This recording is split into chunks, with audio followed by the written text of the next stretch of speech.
What's the name of this place? Bradwell-on-Sea. Okay. Bradwell-on-Sea, yeah. Well, okay, that's the name of the village. Yeah, yes. and this is Grace-Dale Farm, and it's part of Tower Hill Stables Animal Sanctuary. It's extra facility.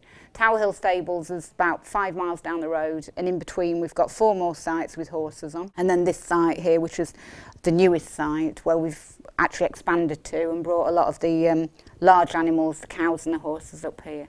But you'll be able to see them all. They're all out in the fields. This is actually the place where you spend most of your time? I spend most of my time here. Martin spends his time now down at the other site, and my parents live here with me. And the help of a few volunteers, we manage the whole thing. So it's a big project. Okay, so we just arrived. I would like very much to visit your place. Could you please show us a little bit?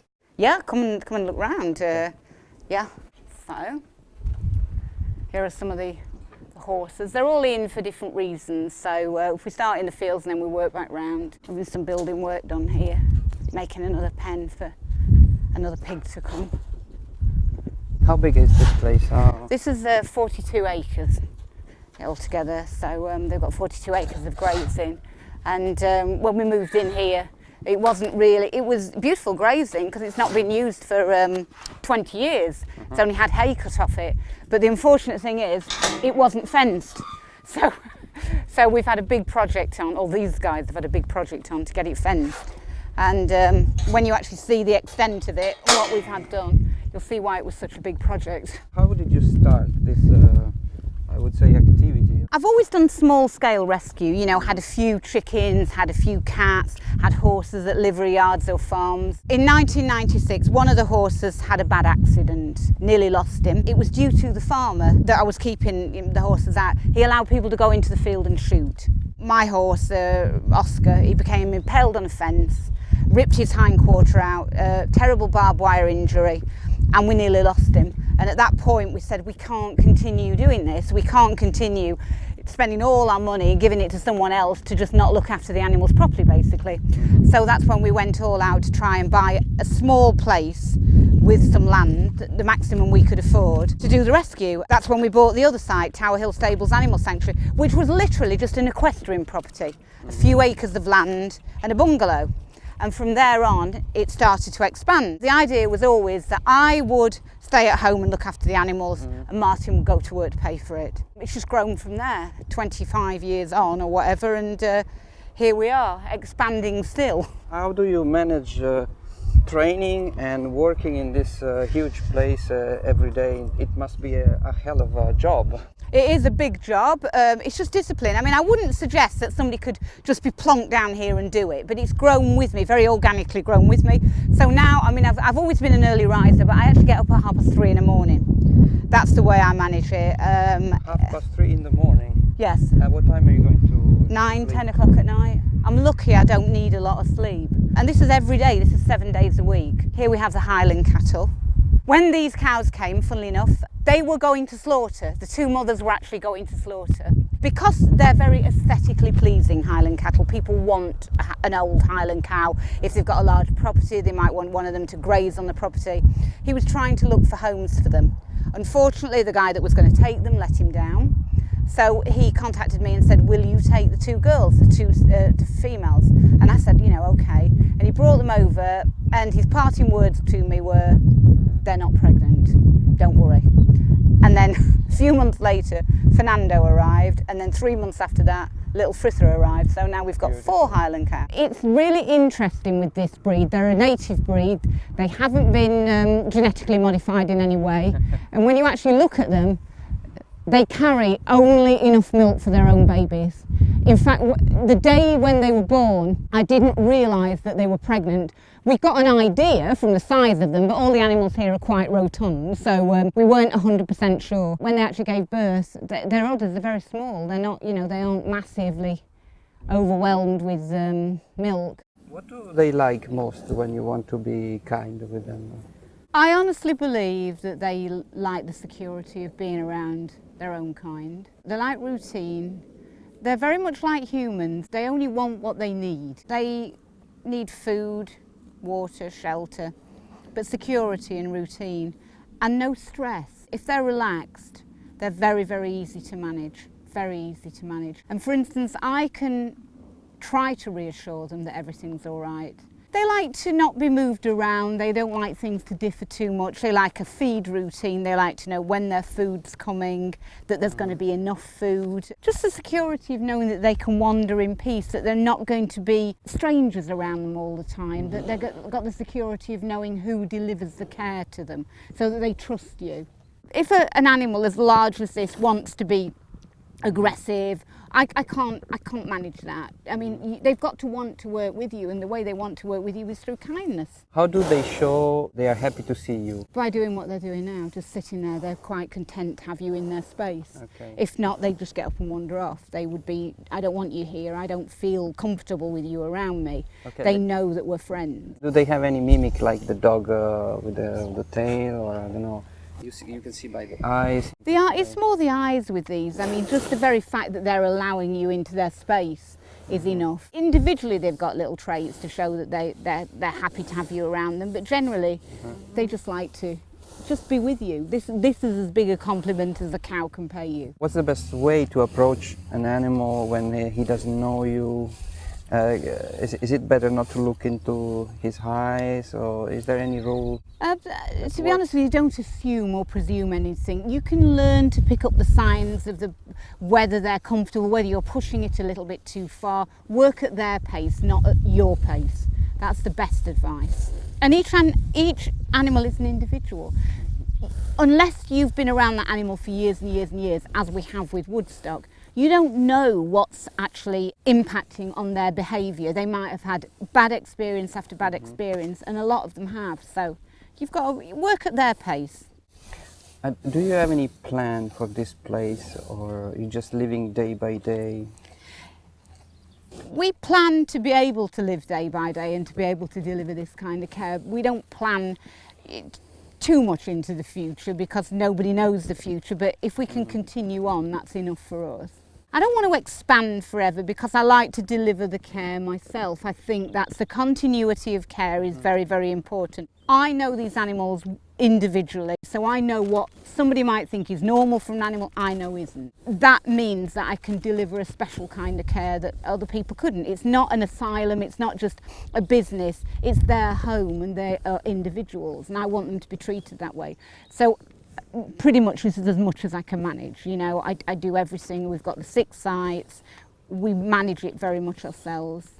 With the help of volunteers. Do you have many volunteers? On a regular basis, no, we don't have any, but we do have work parties. We have people who volunteer regularly in terms of, they might say on a Thursday, I'm going to do this or I'm going to do that, but on a day-to-day, we don't have people coming in daily, no. People are always welcome to come. We are very, very careful about how we introduce people into their home, because we can't explain to the animals that today 100 children are coming or something like that. So we prefer to work on an individual basis, small groups of people, so it doesn't actually kind of impact on the animals too much, and actually we can explain to people rather than just them all coming and not having individual time to actually explain to them why we do things the way we do. So how many animals do you have altogether? Between here and the other sites we've got about 500. It's a lot. It's a lot of animals. It's very expensive. Between about £10,000 and £15,000 a month to feed them. Yeah, to do it responsibly. You've got to do things responsibly. You've got to. It's no good just taking animals in to a sanctuary if you can't deliver sanctuary to them. You've got to do it responsibly. What is the most important thing for you to make sand meats? Just generating funds and getting out there and getting the sanctuary. People know about what we do. You mean by donations? Yeah, by donations or fundraising events, whatever. And also actually now the most important thing is actually passing on this information of sustainability, educating people. I don't really want there to have to be a sanctuary. I don't want to run a sanctuary. I don't want there to be a need for a sanctuary to exist, but there is at the moment. Education is the way forward, I think, letting people come and interact individually with the animals and learn that these animals do have a personality. Because we've got one step in the door. People accept that dogs and cats are part of their family. I want to just extend that and push the barrier back and say, but what's the difference between a cow and a pig and a sheep? They're all part of our global family. Do you sometimes feel obliged to run these marathons just because you need to get visibility for the sanctuary? Yeah, I mean, when I started to run, I mean, I'm not the best person to be running at all because I was told that I would never walk properly again, let alone run after these multiple surgeries on my knees as a teenager. And people say, well, why did you take up running then? Well, I'd already come from a cycling background because cycling was continuous motion, no impact. And the only reason I thought about running was I was desperate to I realised soon after getting the sanctuary, the other place, that I can't rescue all the animals. We need to stop the need for them to be rescued. We need to address that issue. And I wanted to do something back in the early noughties, and the only thing I could think of was a sport. And there was no interest in women's sport whatsoever, but in the UK there was quite a lot of interest in marathon running because of Paula Radcliffe. So it was literally, I was thinking to myself, I better get good at marathon running. I kind of realised that you would need to invest a lot of energy in it. And I'm thinking, well, actually, it's free advertising for the sanctuary and positive advertising for veganism. So it's kind of a double win if I can kind of sacrifice and put myself out to do it. I don't actually love running, I have to say. I don't enjoy it particularly. I enjoy the fact that I can run or kind of hop or limp or whatever it is I do, but I don't enjoy the fact of the training and thinking, oh, I've got to do 100 miles and I've got to fit sessions in here, there and everywhere. But I think I'm probably more inspired than most to do it because I've got a very tangible reason to be out there other than like a trophy or a Garmin or a time or something like that. There's actually a bigger reason for me to be doing it. But I think that at the end, this is what are you doing? It's working very well because people like us are coming from different countries here and not in London. They take the train, the plane, they come to see you. Yeah, I hope it works. I mean, I never actually think too much about what I'm doing. I just do it because it comes from the heart. I mean, people do write to me and say, how do I get a sanctuary? And it's like, I can't say, oh, I'll pop a leaflet in the post, how to get a sanctuary. You know, grab any opportunity. It kind of happens. And if you've got to ask how to do it, you're probably not the best person to be doing it. It's in your heart. It's very, very difficult. It's actually exhausting. It's financially, physically, mentally, spiritually, very, very, very, very hard work, but it is worth it. Is it a sacrifice? No, it isn't really. It's just something I do very, very naturally. But it's not for everyone. It's definitely not for everyone. It's a very, very great and deep commitment. Isn't it, Woodstock? Gerda came to the sanctuary 7 months pregnant with Pancake. She'd been put into a slaughter sale. So she was going to slaughter and they had to declare the fact that she was pregnant because obviously cattle in markets are sold on their weight and they would consider that that was a falsity to sell a calf inside her because it's not meat, it would be a dead weight. Anyway, we managed to rescue her and she came to the sanctuary. She was absolutely frightened to death. She was very aggressive. We weren't 100% sure she was pregnant. We thought she was, and she gave birth to little Pancake 2 months later. She hid him to start with.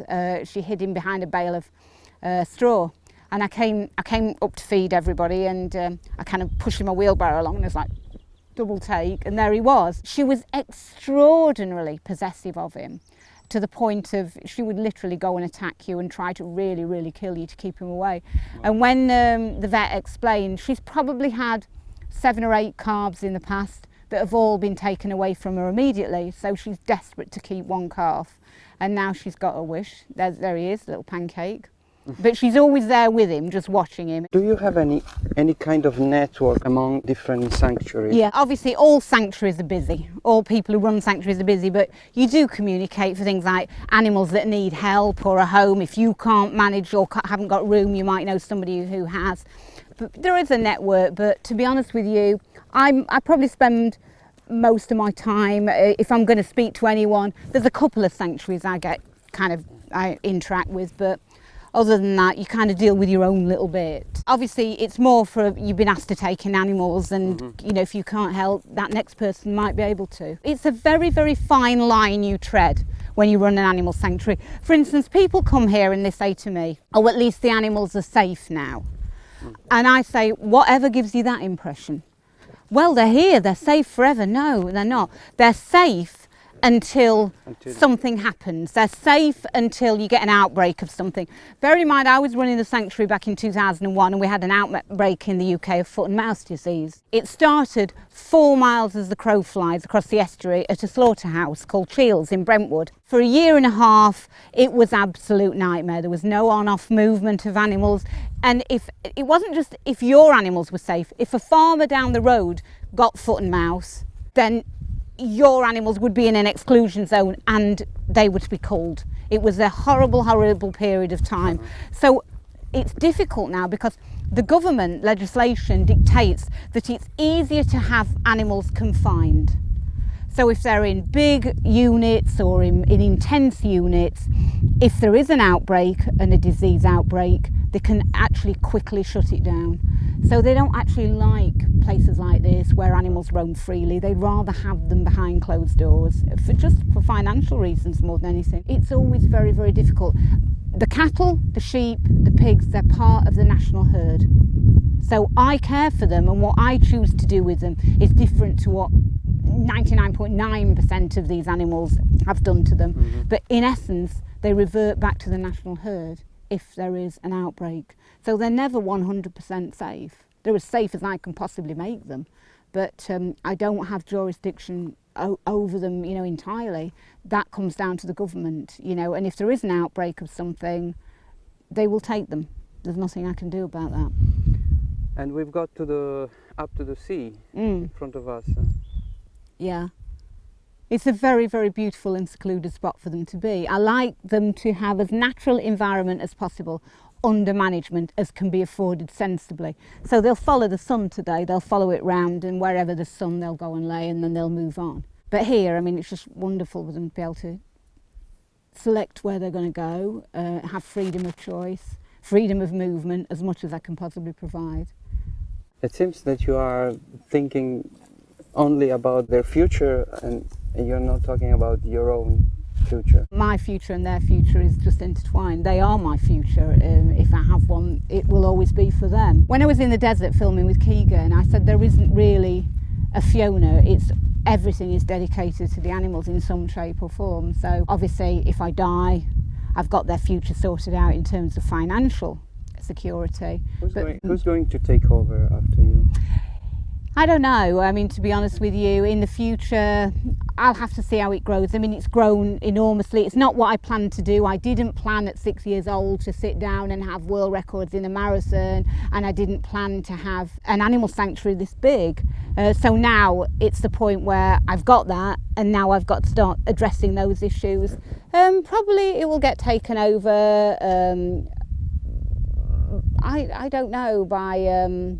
I would hope there would be no need to have a sanctuary in the future, to be honest with you. I would hope that the fact that veganism will become so popular, there will be no need for these animals to be rescued. It will probably be taken over by people who just run it as a sanctuary rather than it.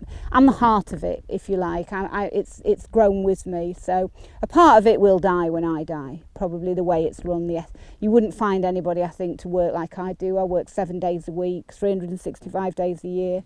It will just become more like a place of care for the animals rather than something I want it to be, which is an absolute home for them, run on their terms, not on mine. I don't have children, so there'll be no children taking it over. My niece might take on the mantle. She's very interested, so hopefully she will and take over the mantle from me. When do you get time to firefight? We're a retained station, so you are available when you're available and you're not available when you're not available. So I joined and I could be available at the weekends when Martin was around, or in the evenings when the animals have gone to bed, bank holidays or holiday times. But yeah, it's kind of a weird thing to... I only joined by default. I was running along the road one day and a guy pulled up next to me and said, "Hey you look fit. Would you like to join the fire brigade?" And I was like, I didn't even know there was a fire brigade around here. And he said, "Yeah, you've got a retained fire brigade, you know, and we're looking for people who are fit enough to basically pass the bleep test." And so I went down there, and that's when I decided, yeah, it was a good thing to join. It was flexible, it brought in some money for the sanctuary. It also enabled me to introduce veganism to an audience that probably never really thought about it before. I mean, when I joined the fire brigade, there were no other females in the fire brigade, let alone vegan females. That was whoa, you know. So yeah. Do they ask them about your diet? Very much so, yeah, very much so. It's like, you know, but they know. The most important thing with the horses and the cattle is they're forage feeders. They must trickle feed all day, so they must have readily available forage 24/7. That's what they need most of all. This food, to keep the guts working, they must have access to this kind of quantity. And they eat a lot. I mean, they eat an awful lot. I mean, you're talking about a big bale like that, they'll probably, the animals here alone will probably have 20 of those a week. So they do eat a lot. Why do they have to eat 24 hours a day? Their intestines are designed, they can't be sick. For an animal like this can't be sick. So if they aren't moving all the time, their intestines, they get colic. Colic is just an impaction in the stomach, and it has to come out through the back end. They can't be sick. They have to evacuate it through the rectum, so they have to keep moving. That's a demonstration English yeah, that's a demonstration. Pebbles, thank you very, very much. So their intestine is working all the time, all day long. pushing the food through. It must be pushed. Horses are susceptible to colic. They've got massively inefficient intestines. If they get colic, surgeries it doesn't work. They very often die on it. So the best way to do is keep them moving all the time. And why they can get the colic? Because their intestines are very, very long, very, very long intestines, and at any point, very, very thin, it can get impacted in there, and they can't shift it. Then when they do get an impaction, the only thing they can do to rectify it, they tend to keep getting up and down and laying down and laying. Then they can twist even further, twist their intestines and make it even worse. So you just need to keep them on this kind of food and keep them eating all day. Good quality forage is what's most important. Olive hasn't been here very long. Farmer brought her because she'd had a calf. It had died inside her, and she nearly died herself evacuating the body. And he felt sorry for her basically. He was going to send her to slaughter, and he decided to send her here, but she's had pneumonia. So this is a consequence of she's damaged her lungs, so she has a little bit of difficulty breathing, so the vet's coming tomorrow to put her on some more antibiotics, isn't he? But we did figure it might cheer her up to put the calves with her. Why they don't have horns? Some do, it's just a breed. Some are bred out, some of the horns have been bred out. I mean, a lot of these cows are genetically modified. They're kind of human-created breeds, especially the Friesians. They're just products of the dairy industry. I mean, they literally were snatched away from their mothers at a day old. I don't think they had colostrum, these little cows. They're very poor. 2 or 3 of them had pneumonia and we nearly lost them. So that's why they're kept separate. Hello, Dina, come on. Come on out. Running. Yeah. Running.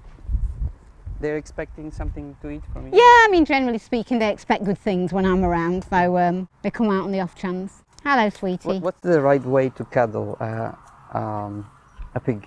Any way you'd fancy, any way you fancy. They're very, very strong, heavy breeds animals, so you won't hurt a pig. You can't hurt a pig. And how can you tell if they are more intelligent than a dog, for example, like everybody is saying? You start to learn how, when they do things, they've got very specific requirements. They're very clean, very self-motivated. They know what they like and they don't like. They're very intelligent in terms of, they know, for instance, they see me, they come out. They know what they want, they know what they don't want. I mean, there are tests which prove they're equally intelligent or more intelligent than dogs. Obviously, I don't run those tests. You can only observe from what, I mean, I believe all animals have equal intelligence. It's really? just the intelligence in different specialisation of areas, you know. Yes.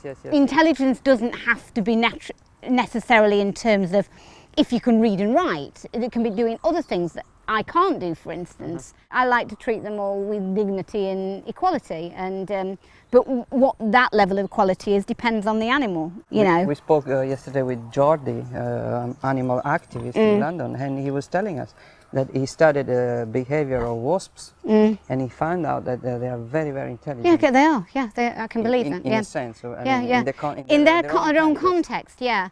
So I think we're very, very guilty of just, as human beings, of stereotyping. You know, there's one way of being attractive. There's one, you know, and I don't do that. You know, I think they're all beautiful, all equal. I think the biggest compliment these animals can pay you is to allow you into their world. Be relaxed about you coming there. be so secure in their environment that nothing you're going to bring is bad, no harm.